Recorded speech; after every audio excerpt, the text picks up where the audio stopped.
హైదరాబాద్ మహానగరం ప్రపంచంతో పోటీ పడుతుందని సీఎం రేవంత్ రెడ్డి తెలిపారు. న్యూయార్క్, టోక్యో నగరాలతో సమానంగా హైదరాబాద్ను నడిపిస్తామని చెప్పుకొచ్చారు. హైదరాబాద్లో రెండో అతిపెద్ద ఫ్లైఓవర్ను రేవంత్ రెడ్డి ప్రారంభించారు. జ్యూ పార్క్ నుంచి ఆరంఘర్ వరకు నిర్మించిన 6 లేన్ల బై డైరెక్షన్ ఫ్లైఓవర్ను సీఎం రేవంత్ రెడ్డి ప్రారంభించారు. ఈ ఫ్లైఓవర్ను 636 కోట్లతో 24 మీటర్ల వెడల్పు, 4.4 కిలోమీటర్ల వెడల్పుతో నిర్మించారు.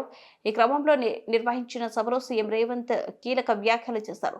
ప్రజాపాలన విజయోత్సవాల్లో భాగంగా municipal administration and urban development విభాగం పరిధిలో 5,827 కోట్లతో చేపడుతున్న వివిధ అభివృద్ధి పనులను సీఎం రేవంత్ రెడ్డి వర్చువల్ గా ప్రారంభించారు. జీహెచ్ఎంసీ పరిధిలో ఐటీఐ ఫేజ్ 1లో 3,446 కోట్ల అభివృద్ధి పనులకు శంకుస్థాపన చేశారు.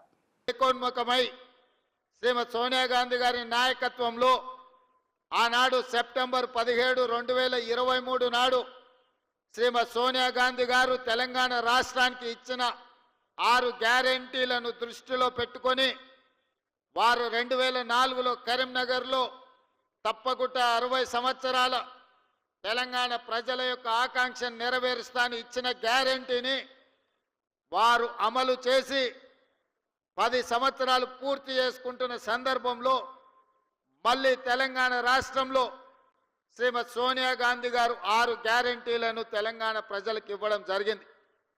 3 తారీఖు నాడు ఫలితాలు రావడం, 7 తారీఖు నాడు అధికారాన్ని చేపట్టడం, డిసెంబర్ 9 తారీఖు నాడు శాసనసభ సమావేశాలను ఏర్పాటు చేసుకొని మొదటి రోజే ఆర్టీసీలో ఆడబిడ్డలకు ఉచిత ప్రయాణం, అదేవిధంగా పేదవాళ్ళ ఆరోగ్యాన్ని వాళ్ళ కాపాడాలని రాజీవ్ ఆరోగ్యశ్రీతో 10 లక్షల రూపాయల ఉచిత వైద్యాన్ని కార్పొరేటు వైద్యం అందించడానికి మొదటి రోజు శాసనసభ సమావేశాలలో మనం నిర్ణయం తీసుకోవడం జరిగింది.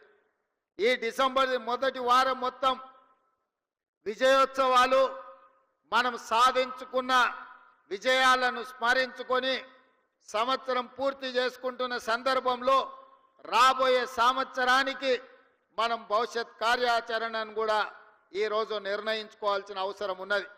మిత్రులారా, ఈరోజు ఆలోచన చేయండి.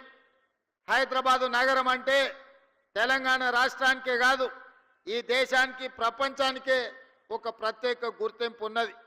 ఇవాళ అమెరికాలో సిలికాన్ వ్యాలీలో ఇంజనీర్లు ఉన్నారు అనంటే, సిలికాన్ వ్యాలీ నడుస్తుంది అనంటే, ఈ హైదరాబాదు నగరం తెలంగాణ రాష్ట్రంలో చదువుకున్న నిరుద్యోగ యువకులు ఇంజనీర్లుగా మారి అమెరికా లాంటి దేశాలను సాంకేతిక నైపుణ్యంతో అభివృద్ధి చేస్తున్నారంటే అందులో ఈ హైదరాబాదు నగరానికి ఒక ప్రత్యేకమైన స్థానం ఉన్నది.